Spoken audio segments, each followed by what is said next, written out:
that the world is getting smaller, but building across is not getting easier.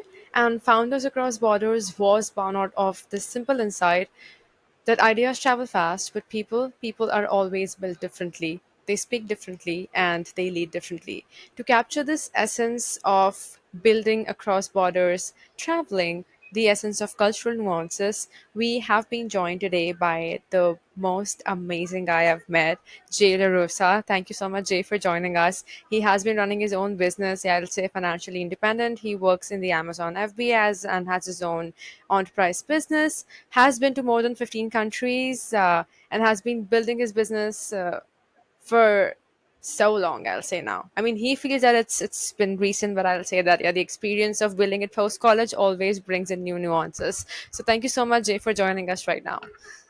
Yeah, thank you for having me. Now, I appreciate the introduction. That's very that's very kind of you, and yeah, I'm excited to be here and kind of give people some insight and everything. Oh, that's great. So, how did you start with your business post college? I mean, didn't you feel that maybe I should try doing a job, work for someone else, have a boss, learn things, and then start something of my own? Yeah, so I always had the mindset of kind of going into the entrepreneur spirit, and I was playing collegiate college sports at university my entire career, and then I Right. stopped.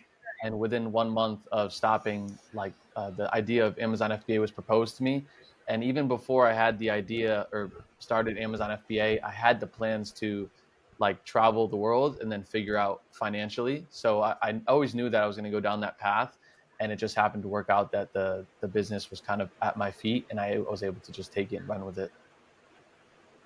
That's crazy. So, when you were introduced to Amazon FBA, did you previously know what is it about, or it was all like you were just introduced to this and then you were learning, or you were actually interested in when you were in your college? I had not a clue. I had not a clue what Amazon FBA was. It was literally like a very raw and new introduction to me. I knew like briefly on what drop shipping was because I knew the e-commerce space very, very little. But I wasn't even focused on business at all, like through my entire um, career, childhood, and university. So when it was brought on to me, I didn't know not one single thing about how it even worked, and I just knew that I was going to make it work because I needed something to fund traveling the world, and yeah, I was very new to it when I got introduced. Wow. Actually, to know more about this, since I mean, when you were building the business, did you start traveling then, or when you had a certain cash influx, which is cash positive, then you felt that okay, I should make this a reality of now being a digital nomad and building my business from different parts of the world. So I should have done number two of what you said, but I didn't. It was really just the timing because I had to graduate university and I had about 9 months left. So I knew at the 9 month mark, 10 month mark, wherever I was financially, I was going to be traveling the world regardless of where I was. And when I started the business, I didn't have I know I didn't have any money like at all to my name because I just wasn't involved in business or working. I was just being a collegiate sports player, and like I had it set in my head that I was going to travel the world like the month after I graduated university, regardless of where I was financially. And thankfully, I was in a good spot financially to be able to afford it and such. But yeah, I wasn't planning very properly. Wow, that's cool. I mean, it's like it's more of like taking actions and then realizing that okay, now I've acted on this, and since I have made this decision, I got to do things to make this real now. Yeah, it's like a sink or swim environment. Like, you put yourself into that environment or those shoes, and then you realize that you have to make it out. And I'm pretty sure people have had way more drastic experiences with different life experiences, and I've found the same success. So like, I'm always more of just like a do it and then figure it out after, and it would all work out. So. What is the most interesting business model? I mean, do you think that anyone who right now in this situation wants to start or add FBA business as another company to their portfolio, or maybe just start on their own, is it a good idea, or you feel that it is a saturated space now? Yeah, so I'm probably the biggest believer that you guys will meet on the Amazon FBA business because it's obviously changed my life. And I actually think that it's the best time ever to start Amazon FBA now, just because of the resources.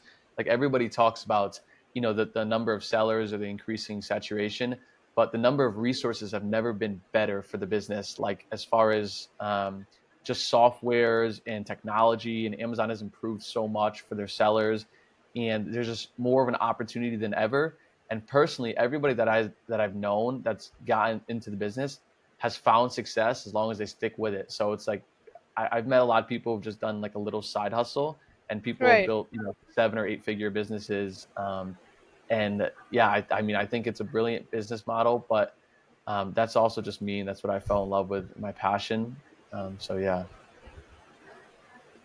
It's more of like you've discovered this passion after doing this, right? I mean, it was not your passion, but now you can say you're passionate about it. So when I hear so many conversations about people saying that I don't know if I'm passionate about this, or I am passionate about something else and I'm forced to do something different in my life, but that's bringing me money, but I'm still not interested in it. So this dichotomy, or this mess or chaos that people put themselves into, how to get out of that? What do you think?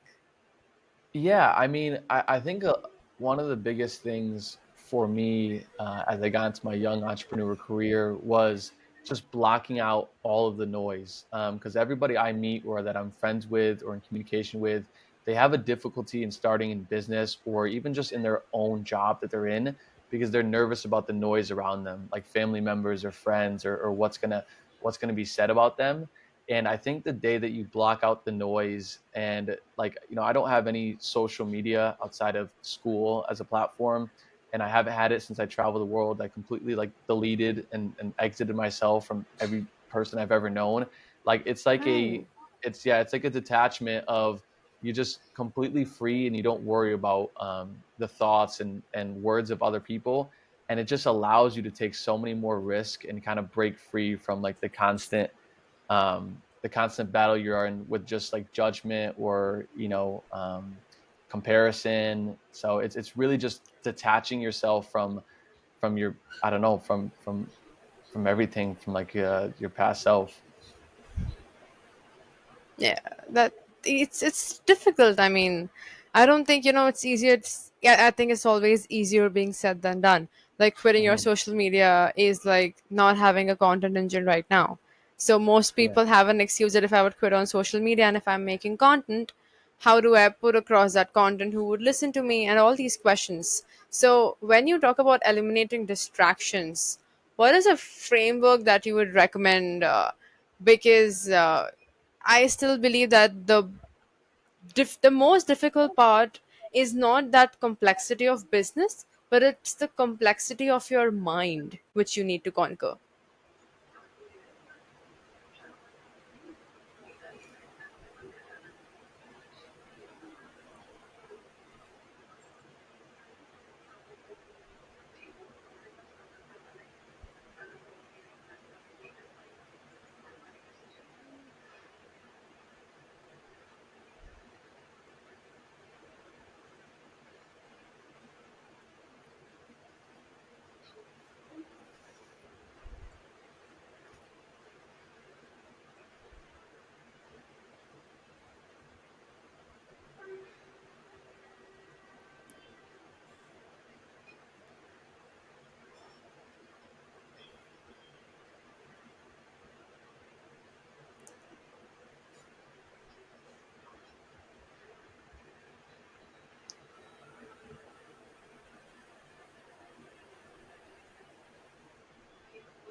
Can you hear me, Jay?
Hi, can you hear me?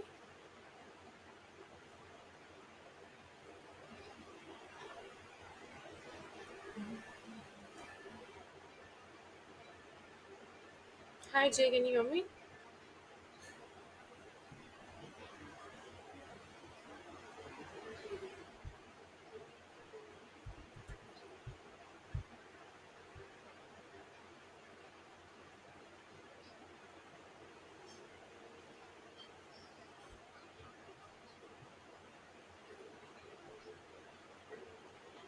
Hi, Jay, can you hear me?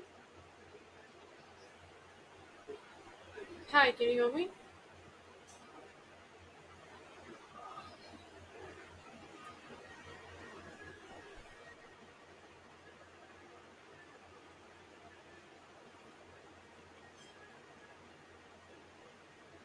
Yeah, but you're still like, it's very broken. It's like this. Excuse me.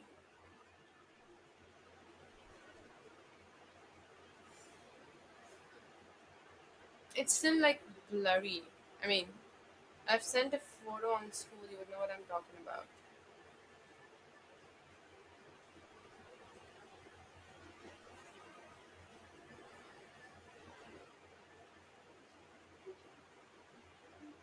Like, do you get how your screen is looking like to me? Can you hear me now? Is it better?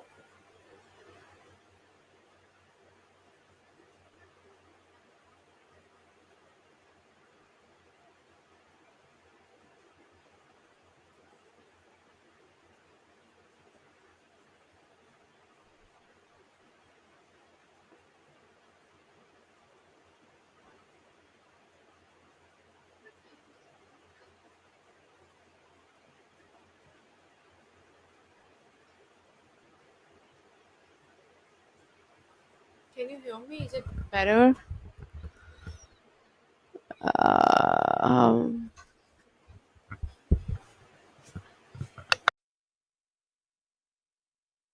yes, I can hear you, but your screen is frozen. I don't know if you can hear me or not. That's the thing. But I can hear you now. Like, yeah. Do you want to figure this out and connect in the next 10 minutes?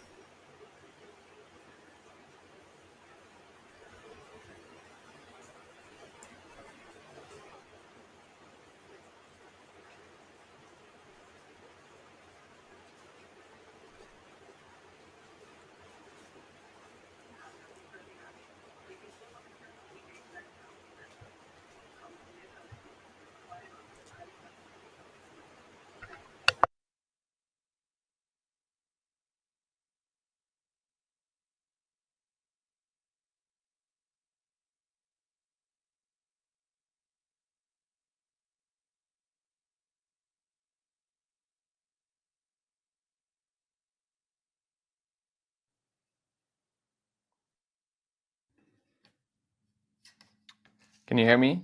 Can you hear me? Yeah, can you hear me? Yes, I hear you. And can you see me? Can you see me well? Yes. All right, sweet. Now I can. What was the problem initially? I have no idea. It just said it just like completely lagged out and said you're disconnecting. Oh, wait. Then I'll show on my camera. Are you sure it's okay? Like on your end? Yeah, I believe so. I hope so.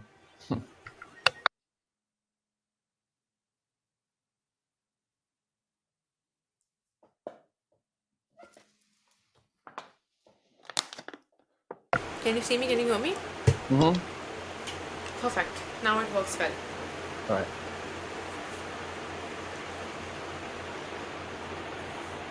I think if we should start from the same question, like a question, different question, or you want to complete your answer? What was that question that we were going on about?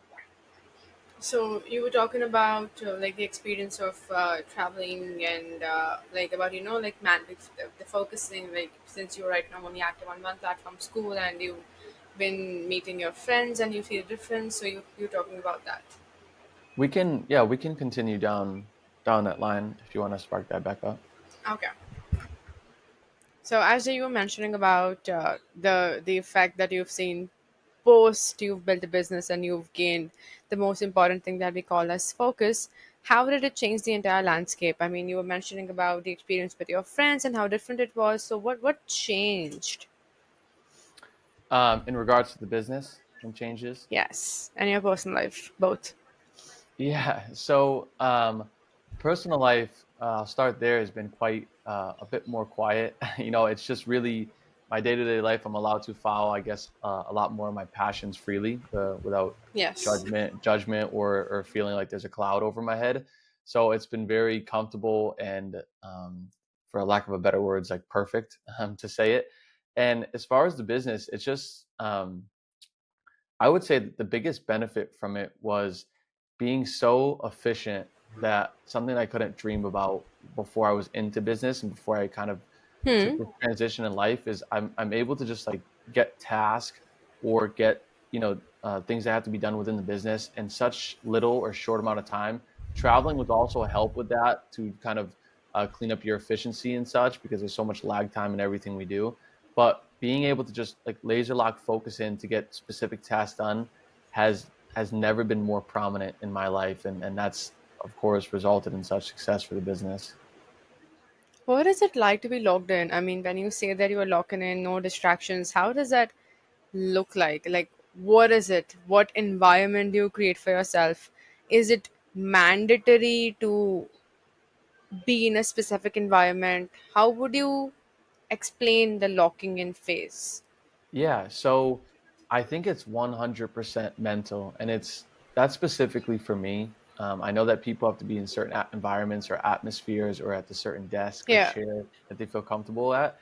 But and also traveling was a benefit for this. But like traveling the world and being able to work from, like, Africa, or like the craziest places that you can imagine, to just open up the laptop and get quality work in, has literally like trained me without me actually understanding that I was being trained, on how to just open the laptop and just laser focus on like this 12-inch screen right in front of me, rather than looking around or checking my phone. Because and at the end of the day, considering that all I have really is like my family and my business, and the my group of friends, is that there's no, like, there's no distractions along the lines, if that makes sense. Like, there's no kind of looking around or going on my phone, or creating lag time. It's literally just opening the laptop, and it helps that I have an extreme passion for the business and love for it, that Yeah. I can just Yeah. focus on like getting done, because I know that every time I open the laptop, it's going to result in growth. So yeah. It's just more of like a mindset shift, I'd say, that when you know that you're going to do this, so X will give you Y returns whenever you do that. So it's a win or a reward system attached during the process. So you know that whenever you have completed X, this outcome is always going to be the desired outcome. Yeah, and that's the thing. Like getting results, month over month, from the business of, doing the specific tasks I'm doing, or having a really good month, is, like you said, you're receiving that outcome. So it's like a benefit or a pat on the back, to know that like what you're doing, or your strategies and processes, are truly like working right in front of you. So Right. it's a motivation as well. Is it more of like a solopreneur business, or do you have a team as well? So it's just me, and then I have, a virtual team overseas in the Philippines, which I have some exciting plans. The team has been with me for a little bit now, and we have 5 total members, and we're going to do a company vacation, out in the Philippines. I'm going to document the entire thing, across my personal brand, so people can get some insight into that. And most of them have never been out of the country or on a flight, so that's going to be an exciting adventure. But my team, I might be one of the biggest advocates in the world for a virtual team, and Hmm. I've been working with team members in the Philippines since I started my Amazon business, and I am Hmm. so passionate about, just building with a team, and, um, just everybody kind of perfecting their own task within the business. Yeah. And I've never been able to see more growth within my business than having a team, and I couldn't do it without them. Seriously, Wow, that's crazy. I yeah. mean, and it's the best thing that you've mentioned. Do you think remote work is the best work, or you still advocate hybrid, or in office engagements where in 9 to 5 you have to clock in? Like, what's your mindset? Why is your team with you right now? Even though I'm assuming that since you're traveling, you cannot micromanage their tasks on a daily basis. Yeah, so I'm one of the biggest advocates for strictly remote work because I couldn't emphasize this more. I think that every task that somebody has on a computer that has a job, a tech job, anything that like along those lines, almost everybody can get their job done within 2 hours rather than working the full 8 hour workday because there's so much lag time in checking emails or communicating with coworkers or getting coffee in the office that create this barrier of you actually getting your work done. And as far as when it comes to managing my team, I don't, Yeah, of course, micromanage at all. And when I'm traveling, there's a lot of freedom and liberty. And the fact that I don't, to a day-to-day basis, I don't know like what's going on day to day. I just critique and I look at the result and production. yeah. I don't if you work, I tell my team almost every day, if you work 1 hour a day and you have the production, like there's nobody happier than me because I believe in that so much. And I'm not paying you or bringing you part of this team to work all these hours or to kill yourself tirelessly. I'm working. I'm training you guys so that you can understand how to do the role and task in such short amount of time so you can spend the rest of the day like at the beach. That's actually amazing. Is Yeah. because then it becomes outcome centric work more than being like, hey, you have to give me your 8 hours a day or 9 hours a day. If you don't, I won't pay you this much. So it becomes trading time for money. Yeah, I think that's absolutely garbage. Like, I'm sure we know there's millions of Yeah. businesses and companies around the world who do that, and that couldn't be more ridiculous. Yeah, I know. I've had personal experiences, with someone, like I could actually feel what micromanagement looks like. Like they literally had this time logger on my laptop, which is like, if for a 1.5 minute of my there's no activity, like if I'm reading something, so that app just goes silent, and now it's like for an hour if I'm just figuring out a problem and maybe drafting on my paper, for an hour it shows that I'm not working, and I'm like, damn, what's wrong? It's your system problem, not my productivity problem. yeah, Like, and if you have time to like navigate minutes of 8 hours of my day, eight into like the next 20, 30 days you work in a month, work on your system, not productivity of people who yeah. work with you. Yeah, I mean, this is a perfect example. You mentioning this, like, look how much time and focus and energy it's made you like think about the system and the process of them micromanaging rather than you actually getting the productive work done. It's really sad, like how many companies and businesses do it, and I hope we're in a changing era or tide. I can absolutely advocate for that. And we with this right now, since you've been building the team and working across the entire business landscape, how did travel change the fundamental perspective that you have right now? Yeah, so um it's a great question because when I aspired to start traveling the world, and then when I started traveling the world, my mindset was only to make $1,500 or $2,000, whatever the minimum requirement was, to be able to travel monthly, to be able to continue to travel the world. And you know traveling is obviously the biggest blessing of that anybody can ever dream about, right? When traveling the world, and it was difficult at times to kind of reframe my mind to remember that, like, I was making a good income to be able to travel the world for 2,000 or $3,000 a month, and that's a dream life to just travel anywhere freely. But then I had to reframe my mind to make sure that, say, like, okay, I still want to build a really big business that's bigger than me, and I want to scale it and scale the team and so on. So it was one of the biggest hurdles, I'd say, of complacency, of dropping back into that chair of like, you need to get back into focusing on growth rather than just like being okay with traveling. So when I was at home, it was all I want to do was travel the world and make $1,500 a month, and then eventually over time it had to reframe my mindset to like, let's build this and go up from there.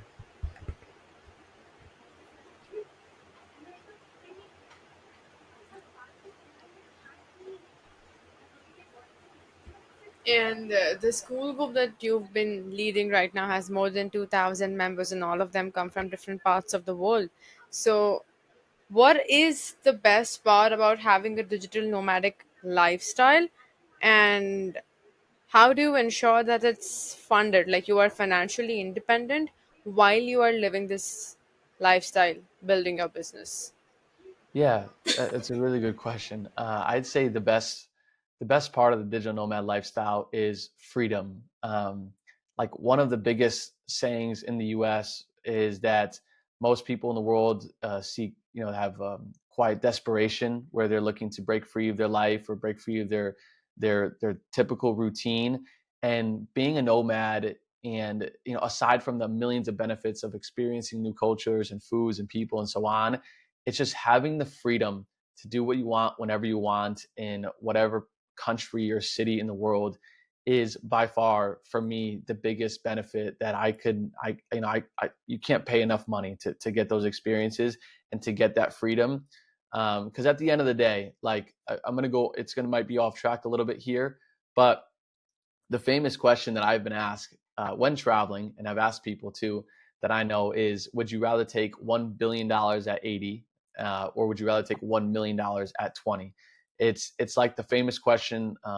It's all over the internet, I'm sure, and 90% of the people, it should be 99.9, say the $1 million at 20 because of your time, Yeah. and you have your entire life in front of you. And if you really sit down and assess that answer, if you do say the 20, the $1 million, so you're valuing 60 years of your life at $999 million. So just imagine how powerful it is when you're traveling the world and you are free and you're young, and you're just like, every year that's going by is valued at like 14 or $15 million. So it's like, forget the money, forget the work. You are free, and you are like, you just, you have just so much capabilities in when traveling, and being a nomad. And then I'm sorry, I forgot your second part of the question. If you want to remind me on that. Oh, yeah. The second part of the question was, moreover, that how do you actually ensure that you are financially independent while you are living the other half of this nomadic lifestyle? Yeah, so the best way to do it is, pressure is the big factor that looms over people, and that either causes people to not travel or to stop traveling because of the pressure of financially of making the money. So the best way to do Yes. it, in my opinion, is to really just is to kind of take the pressure out of the occasion by going for a remote work job initially. If you have passions to build a business, because not everybody does, then you would slowly build that business. Hopefully it's cost effective, low cost, but have consistent Yeah. income coming in from a job, whether it takes you 3 months or 6 months to find the remote work. It's not going to be perfect. And then build your business over time. If you're not interested in building a business, then keep scaling your career through remote work. But you completely take the pressure out of things, and it's just going to allow you to live a much calmer lifestyle when building your business while having income. Because if you don't have any income and you're like on a timer, like, oh, I got 3 months left or 4 months left, it's going to spiral very, very bad, and it's going to push you away from traveling and becoming a digital nomad again. So it's important to have cash flow or some sort of income while you're building. And what was your age when you attained financial independence to make this travel a part of your lifestyle and have a team of your own? Yeah, so I started Amazon FBA at 22, and within that same year, I felt in a really comfortable spot financially to travel forever and bring in an income. So I guess you could say at the age of 22, and that's when I had my first team member to start paying a wage and a salary and build a business. So I'm 25 now, 3 years later, and yeah.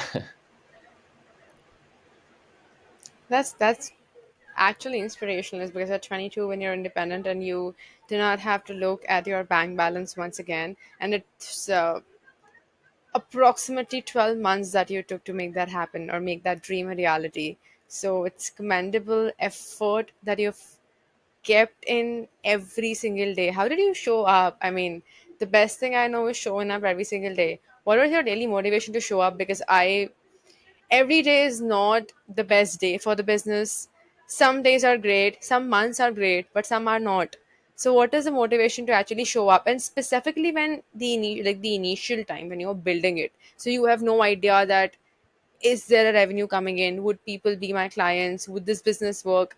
And it's so much uncertainty until unless you have hit your first $1,000 a month, let's say. Yeah, and I'm gonna go back into when I was in the building stage of the business because I feel like I've talked about obviously the outcome and the traveling stage of the business is was like the peak and the growth stage. But for 6 months or 4 months, I saw no returns within the business. A lot of it was just trying to compound my money that I invested and then just learning and learning. And I think outside of me having a passion and love for the business, it was the motivation of freedom on the other, like the other end of the tunnel. And I just told myself, like, I'm gonna go for it. And I just saw the opportunity of, just a picture, a great wall of me and then freedom on the other side. And I was just gonna give everything I had to go for it. And then when I'm traveling and when I started traveling and having to, spend a good time with the people you meet traveling, but then you have to wake up at 7 or 8 in the morning to start work. It was there was no motivation needed because once I got a taste of the freedom and the life that I always dreamed about, it was all right in front of me. It was like there was no motivation needed. If I want to continue traveling or continue having this life, I need to wake up at Hmm. 7 or 8 in the morning and deal with the problems within the business and go forward. So yeah, it was just it yeah, just traveling gave it all to me. And what would you recommend anyone who wants to? I mean, the kind of digital nomads you've met, I'd like to know that. Have all of them been building businesses? Are all of them business owners or freelancers? Or you also find someone those of them who are engaged in remote jobs? So yeah. No, Or if they you have know, I remote jobs, they are like doing multiple things with their job. no, yeah, I see. I've met probably a majority of people having a remote job, especially in some of the more digital nomad hub spaces, like like Lisbon, Portugal, and Thailand, and so on. But yeah, majority of people I've met have been remote job workers, and not a majority have been online business owners, I guess you could say, and that's also just experiences and what rooms you're in, and such. But I'm as high as I am on online business with remote jobs, and I know that some jobs are a little more tedious and require you the 8 hours a day. But if you're making if you're if you're earning in USD, if you're earning in dollars and you're spending in pesos or you're spending in Thai baht, you're already arbitraging your life, and people have really found that Yeah. gap. I've met many people working on Wall Street in New York, and they're in in Chiang Mai, Thailand, like living there for cheap rent and cheap life. So yeah, it's been a mix of both, but I say majority remote work. Yeah. That this is interesting. I didn't know that. So what is your ideal map for any founder or any person who wants to start living the life that you are doing? What should they start with? Like how does their for this the next 6 months when by the time 2025 ends, what should they be doing? Yes, I think it starts with systems and then delegation, because you can't delegate to a team member or a process without having a system. And start by building out the SOPs and the systems where you take yourself out of the business a bit and you create bulletproof basically team members to do those Yeah. processes. And I know many people who have their own businesses and are founders, they're going to look at me right now and say, "Oh, there's no way I can delegate this, or there's no way I can transfer that, this line of work." Yeah. But you can. I truly believe that that's just a limiting belief, and there's every part of the business that can be delegated, unless you're literally physically having to do some sort of labor, and even that can be delegated to other people. So it starts with building systems to then delegate to hiring team members and train them and invest in training to merge those two together to little by little realize that you're not always involved in the business and that you have the ability to be away from your laptop for 3 days and still have business run. So have you incorporated AI right now, or do you still feel that you need people to make things work, or you can now utilize AI to automate a lot of things in your business? So I have my team utilize AI, and I recommend them to use AI. And we worked on team calls and team trainings for them to use AI. I don't obviously there's a ton of opportunity in my business specifically to use AI, and I'm slowly trying to learn what platforms and softwares are going to be good for AI, and, Right. and how it can be effectively in lead sourcing and supplier sourcing and such. But uh, yeah, I haven't used it full blown outside of the basics and the basic softwares. That makes a lot of sense. I think each one of us is right now in the phase when we are adapting a lot to AI, and we are trying to make the most out of it by integrating it into systems or things around. I mean, so many things around. So, absolutely, yes. Yeah. Yeah, I mean, That is, there's the nearest term, like there was an opportunity for me to use AI. I was actually in a convention in New York City not too long ago for Amazon specific, and it was talking about hiring yeah. team members strictly through AI and vetting the team members. But I'm not at the point of hiring currently. That was the closest I got to full blown using a software to go AI, outside of just like I said, using the general such. Oh, that's cool. Which is one of the travel, like the city or country that you've been to, that changed your entire thought process about running a business, or maybe changing the things that you've been implementing right now, or it has been the same even though you've been traveling extensively? Wow. Yeah, that's a really, really good question. Yeah, I mean, some of the bigger digital nomad hubs, I guess Thailand as a whole as a country, and then go to city-wise, Bangkok and Chiang Mai had a great effect on my business, um, because in the early days of my travels, you feel like you're the most important person in the world, and you feel like you have the best business in the world. And Yeah, just seeing the amount of people internationally traveling to Thailand to start a business and grow a business was yeah. really inspiring, and it had a lot of a trickle effect to see like, wow, there's people doing this on a lot bigger of a scale, and because we went to a lot of co-working spaces there, and Yeah. so on. But yeah, Thailand, Chiang Mai, and Bangkok were like pretty eye openers on that. There's bigger businesses out there, and there's an opportunity to scale and delegate and so on, rather than just like creating this side income while I'm traveling. Oh yeah, I can absolutely agree. These like a few cities, I'd say for me as well. Bangkok, Chiang Mai, yes. New York, I've loved spending time in New York, and even I think Berlin is also a growing hub for startups. And now there are so many digital nomad summits. Like Puma was there, I think, in Estonia, and yeah, and so many companies are now just specifically helping all people, those who are remotely setting up businesses, talk about multi-hub lifestyles as well. So what has been the best format for you? Like what kind of lifestyle do you like when you are extensively traveling? Like I'm assuming every month you're in a different country. Yeah, yeah, yeah, it's true. And my traveling, my way of traveling has changed since I first started doing it. It was more of like I was in a different city every 2 days, and it was quite hectic and difficult to obviously run the business, because I know I just need a laptop, but just with travel and travel days, and it was chaos. So my ideal way of traveling now is being in locations for longer periods of times, and for me Yeah. that's like 2 to 3 weeks at a time. So Hmm. I think it's more successful for me to be in locations for then where I can kind of settle into a co-working space or a just a working environment, and then go Yeah. on. But at the end of the year, I have some exciting plans. So I'm actually going to use the hub of back in the U.S. for the first time in a while, the city of Boston, to use as a hub to live there, and then travel for 2 to 3 week expenditures and trips to these locations, and then come back to Boston and try to do these monthly or bi-monthly. So it's a little bit more of a consideration and growth of the business, and not maturing, but travel maturing. But it's better than just like being on the go, on the go, on the go all day long. So yeah.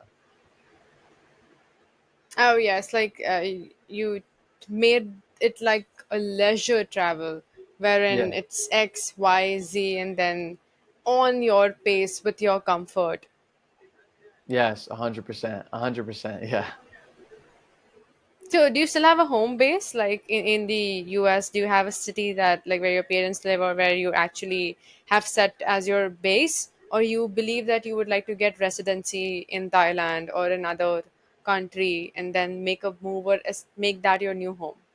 Yeah, so I'm actually currently at. I was using my parents' house as a base throughout my entire travels because I was not home frequently, maybe just for the holidays and such. But I'm going to be making my base as Boston, as I mentioned, and just for 1 year. And I'm going to use that as a hub to then go on to my travels and then come back to the city of Boston. But in year two, it's yet to be said of where I will be and such. And I've eyeballed Southeast Asia a little bit, and with Bali and Thailand, but we will see. A lot can happen in a year and such. But yeah, Oh yeah, I've met so many people, those who are now settling up in Thailand. I have a friend who's into like he has his own crypto trading business, and he has set his base in Bangkok now. So yeah, I'm in Dubai, Bangkok, even Tokyo, and yeah, Bali. Like I think these are some emerging hubs in South Asia. yeah. I mean, I'm heading out to Japan at the end of the year. Going to stop in Tokyo, and it's going to be my first trip there. So, uh, maybe that will be an option as well in a year from now. That's actually cool. Which brings Yeah. me to understand more about right now. If you had to just prepare the next 2 year plans, let's say, or 3 year plans for yourself, what are the goals that top three goals that you want to achieve in the next 3 years? Um, wow, that's a lot. Yeah, as far as the business, I've mentioned it before. I have big goals and dreams to hit, 8 figures in recurring revenue annually for the business within the next 3 years. Yeah. Hopefully, in year three, that would be very successful. And travel wise, I guess continue on the pace that I'm on with traveling and maybe migrating to different hubs and such. But I think a big goal of mine that I didn't pay any attention to when I first started traveling, and as I mentioned, as I'm just starting, is my personal brand on YouTube and tracking the journey. So hopefully, and through these 3 years, I'm at a bigger stage of myself because I think that a lot of people can get inspired from the journey and becoming a digital nomad or just creating an online business and traveling themselves. So personal brand growth is probably one of the things I'll be very passionate about because I know that there'll be a lot of people who can be helped out there. So Yeah. Yeah. No, that's actually quite cool goals that you've set, and I love how you've like somewhere when you will write them down, you try to make it very specific. That okay, these are the things that I want to do. This is how I want to do, and this is how it will look like. So that visualization looks very powerful. yeah, yeah, no, I appreciate it, and it's um, that's one of like my favorite things to do is like just continue to visualize and goal and dream, and it keeps the fuel under you. Oh, I actually have this one interesting segment that we do, which is 7 questions to fame. So I'd be interested to, shoot the 7 rapid fire questions as you're ready. Yes, let's do it. So, one city that you absolutely fell in love with as you made the first step. Wow. Chiang Mai. Lovely. One thing that you would like to change in yourself to 10x your revenue. One thing to change myself, 10x my revenue. Um, Belief. Billy, wow, loved it. Yeah, yeah. What is one goal that you absolutely want to achieve before this year ends? I would say personal brand growth. So 3,000 subscribers on YouTube. That's great. I wish you all the best to make that happen. Yeah, thank you. Thank you. What is a 3 a.m. fear for you? Um, Not being able to travel anymore, being tied down. Three Yeah. books that changed perspective for you. Three books. Um, the 4 Hour Work Week. That is a critical read for everybody. $100 million offers from Alex Ramosi, and Yeah. then um, yeah, I don't know on a third one. Yeah, I have some books upcoming soon, so hopefully I have a better answer for that in a few weeks or a month time. But yeah, those two $100 million offers and the 4 Hour Work Week from Tim Ferriss. That is like if anybody aspiring to become a digital nomad, you will speed up that process very quickly after reading that. That makes a lot of sense. Thanks for sharing that. Yeah, yeah. What is one incident that changed your life view for you?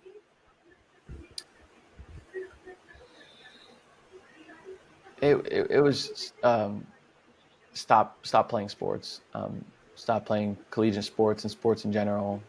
And I know it sounds cliche, but it was just I had a very limiting or belief or one kind of narrow path that I was going down that was not a good path, and Hmm. being able to stop playing sports, it was just like game changing. I always tell people I learned like the art of humbleness and the art of like the bigger picture in the world. So personally, for me, that was the biggest change. That's indeed one and a half of thought that one should be giving into it. Yeah, Absolutely. yeah. And the last question is, what is one advice that you would like to give to your future self? To my future self, it's all gonna work out. That's all I would say. I think because I spend a lot of my days, or it all worked out. Because my future self would then experience that it worked out because I spend a lot of my days um, worrying about being successful or being successful along the business, and Yeah. I think my future self would be happy to hear that, knowing that happened. Oh, I absolutely love that. Thank you so much for sharing these beautiful aspects. This has shaped, I think, a lot of things for you and how you process and operate. Do you also do this thing now that if you meet someone and you love the kind of work that they're doing on the go, you give them your business card and you are like, "Hi, I think I'd like to collaborate and let's work together." Has that what do you have had such experiences? If yes, would you want to share that? Yeah, I mean, I really haven't had too many of those experiences outside of connecting with people on a friendship level. There were some people that were very neat and intelligent that I met on the go, and we traded contacts and potentially do a future business together, which is also one of the pluses from becoming a digital nomad because then you have the ability to meet people um, who are very great. I think like famously said that either I think it was Instagram, the previous founder before Meta, he created the company in a hostel, like with some guy he Yeah. met in the hostel. So there's an opportunity to meet people that way.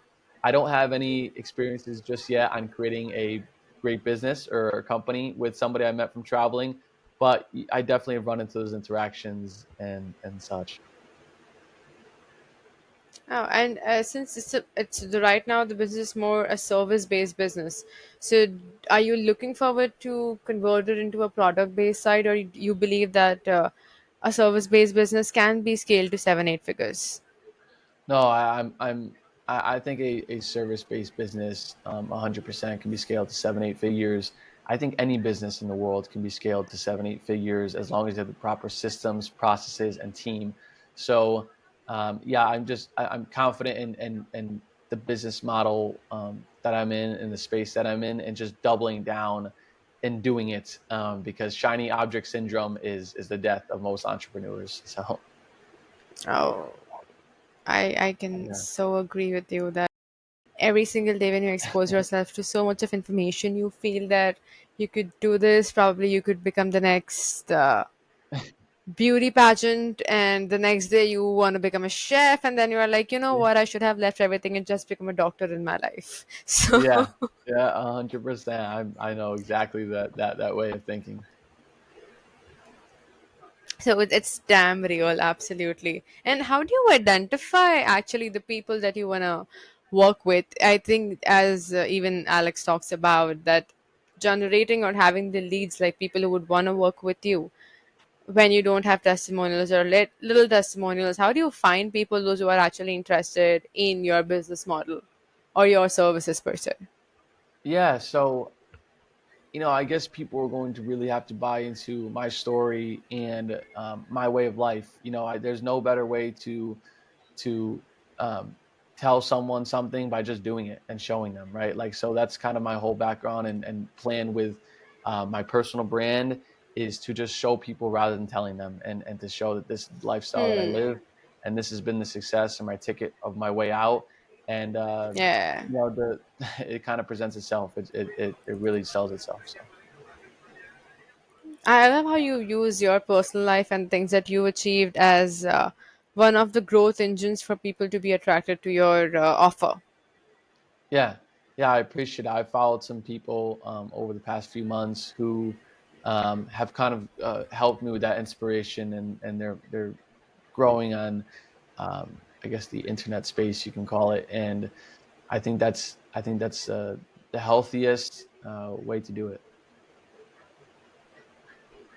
That's actually cool. Which brings me to another section that we do. It's called as 90 seconds to teach me something.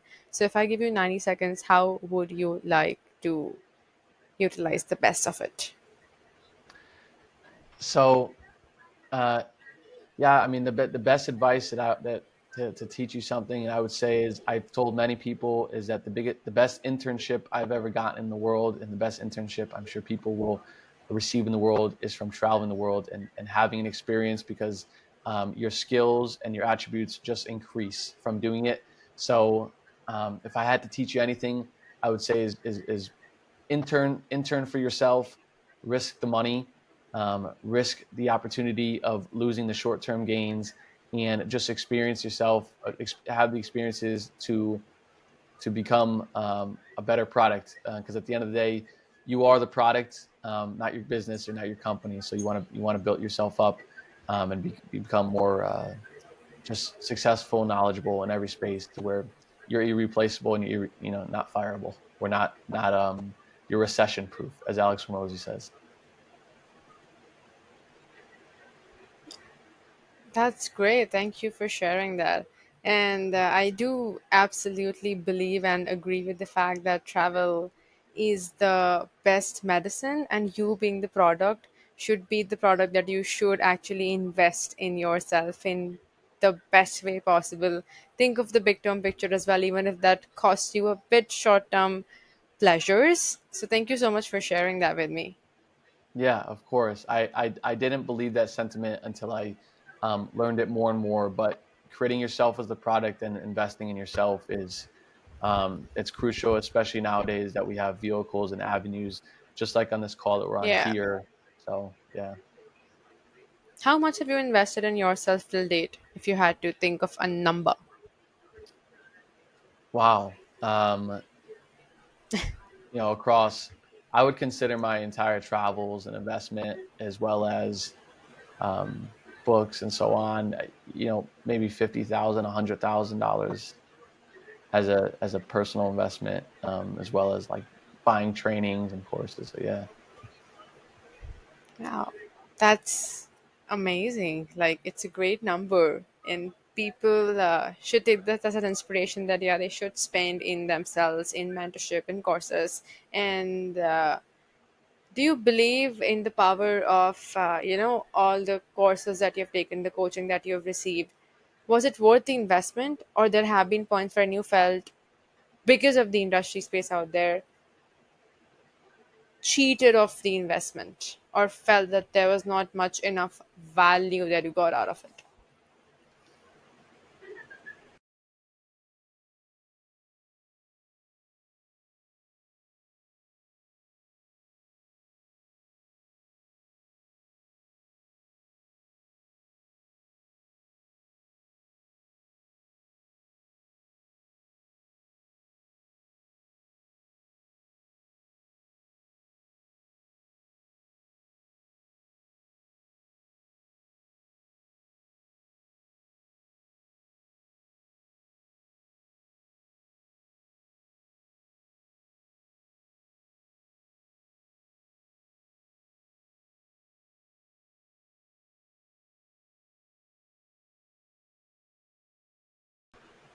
Hmm.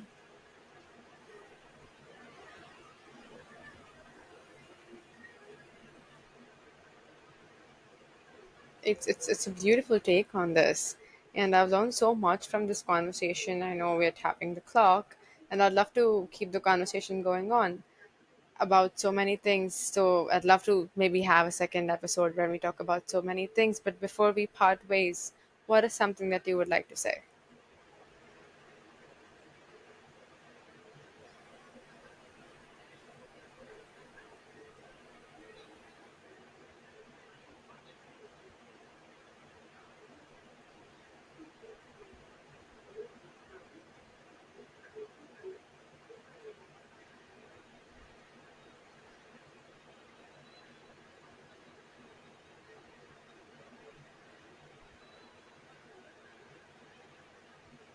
Wow. Thank you for sharing this. This has indeed been beautiful and heartfelt to know all these experiences and get the right belief system attached. So, thank you for this.